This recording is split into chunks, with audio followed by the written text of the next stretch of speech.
পৃথিবীতে অনেক মানুষ আছে অসহায় গরিব। আজকে একটু রেল স্টেশনে গেছিলাম, ওইখানে যাওয়ার পরে আমি একটা সিন দেখলাম। সিনটা কি জানেন? একটা লোক, ওর দুইটা পা নাই।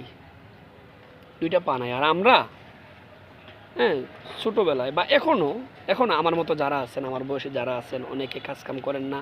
প্লাস তারা করেন কি, বাপ মার কাছে একজোড়া জুতার জন্য দেখলাম সেদিন একটা নিউজ, বাপ মা মানে জুতার জন্য, জুতার টাকা বাপ মা দেয় না, এজন্য বাপ মাকে মারছে একটা ছেলে। আরে ভাই, তোমার কি আফসোস লাগে না? তোমার কি কষ্ট লাগে না? ওই যে আমি লোকটা দেখলাম যার দুইটা পা নাই, তুমি তো সবর করার দরকার, তুমি তো শুকুর করার দরকার যে আল্লাহ পাক তোমার দুইটা পা দিছে, কিন্তু ওই লোকটার পা নাই। তুমি পায়ে জুতা পরবা, এজন্য তুমি বাপ মার সাথে বেয়াদবি করতেছো, অথচ ওই লোকটার দুইটা পা নাই। তোমার কি একটু ডর ভয় লাগে না? একটু ডর লাগে না? একটু ভয় লাগে না তোমার? এখনো সময় আছে, নিজেরা শুধরাও ভাই।